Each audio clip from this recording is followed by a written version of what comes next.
एक क्वेश्चन है, ए और बी दो भाग में बांटिए।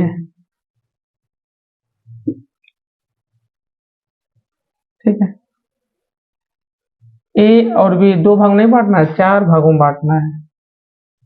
-2, 2 एक क्या है 2, 8।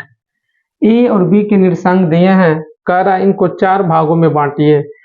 सबसे पहले ए बी का मध्य बिंदु माना सी है, यहाँ पे लिखिए माना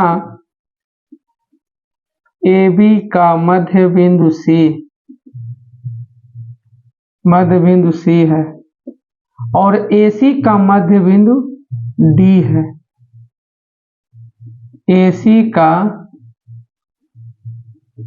मध्य बिंदु डी है और सी बी का मध्य बिंदु ई है।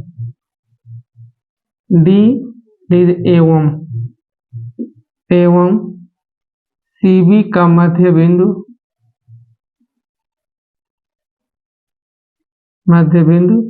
ई है। तो सबसे पहले ए बी का मध्य बिंदु क्या है सी, तो लिखेंगे सी का निर्देशांक। मध्य बिंदु का सूत्र क्या होता है, पहला में x1 प्लस x2 बटे 2, -2 में -2 प्लस 2 बटे 2 और 2 प्लस 8 बटे 2। आई काटेंगे तो 0 हो जाएगा, यानी 0 में 2 का भाग देंगे 0, 8 2 10 में 2 का भाग देंगे तो 5, यानी कि 0, 5। अब AC का मध्य बिंदु D है, तो D का निर्देशांक क्या सूत्र होता है, x1 प्लस x2 बटे 2 का अनेक मतलब पहला में पहला जोड़ के बटे 2, -2 धन 0 बटे 2, 2 धन 5 बटे 2। -2 में शून्य जोड़ेंगे तो -2 ही होगा, 2 से भाग देंगे तो क्या हो जाएगा -1, 5 2 7 यानी 7 बटे 2, यानी -1, 7 बटे 2, यह 2 है। अब E का निर्देशांक,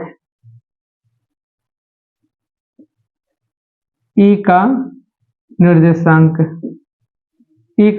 कैसे जोड़ेंगे, पहला में पहला जोड़ेंगे तो शून्य में 2 जोड़ के बटे 2, x1 प्लस x2 बटे 2, y1 प्लस y2 बटे 2, तो 5 प्लस 8 बटे 2 क्या हो जाएगा 2 बटे 2, 8 5 13 बटे 2, काटेंगे तो क्या हो जाएगा 1, 1 13 बटे 2 आंसर। ठीक है, समझ में आ रहा है।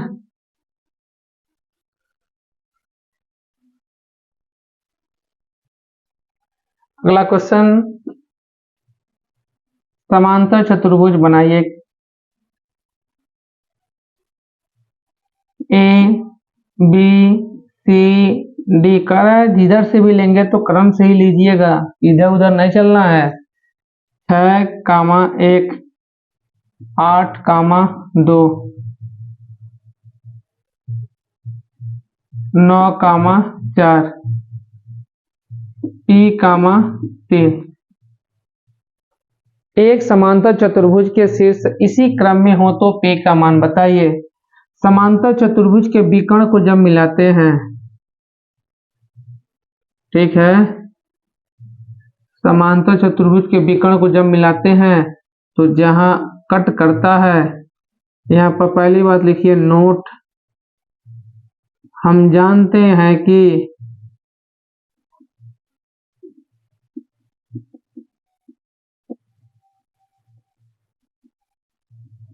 समांतर चतुर्भुज के विकर्णों का कटान बिंदु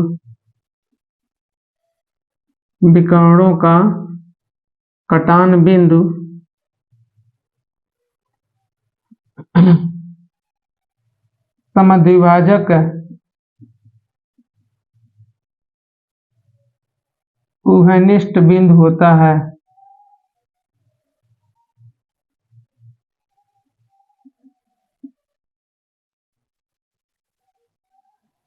देखिए हम जानते हैं कि समांतर चतुर्भुज के जो विकर्णों का कटान बिंदु होता है वह समद्विभाजक करता है, दोनों विकर्णों का समद्विभाजक करता है और उभयनिष्ठ बिंदु होता है।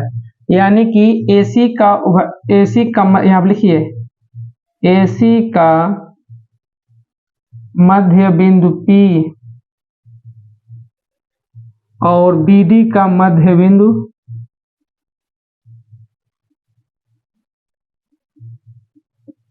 यानी AC का भी मध्य बिंदु P है और BD का भी मध्य बिंदु P है। तो मध्य बिंदु कैसे निकालते हैं? पहला में पहला जोड़ के बटे 2। सूत्र होता है x1 प्लस x2 बटे 2 कामा y1 प्लस y2 बटे 2। इसके लिए भी तो वही सूत्र लगेगा, x1 प्लस x2 बटे 2 कामा y1 प्लस y2 बटे 2। एक बार इसको x1 y1 x2 y2 x1 y1 x2 y2 बात समझ में आया? तो पहला कौन है? 6 के साथ 9 बटे 2 और 1 के साथ 4, 1 के साथ 4 बटे 2, इधर 8 के साथ P बटे 2 और 2 के साथ 3 बटे 2, 9 6 15 बटे 2, 4 1 5 बटे 2, 8 प्लस P बटे 2, 3 2 5 बटे 2। तुलना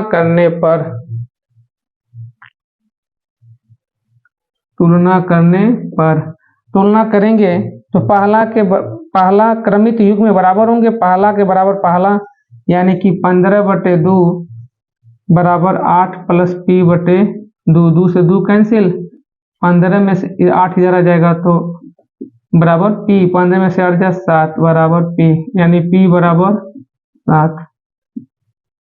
आ रहा समझ में? मोस्ट इम्पोर्टेंट क्वेश्चन, इसे 2024 के बोर्ड परीक्षा में यह क्वेश्चन ज्यादातर चांसेस है आने का। ठीक है,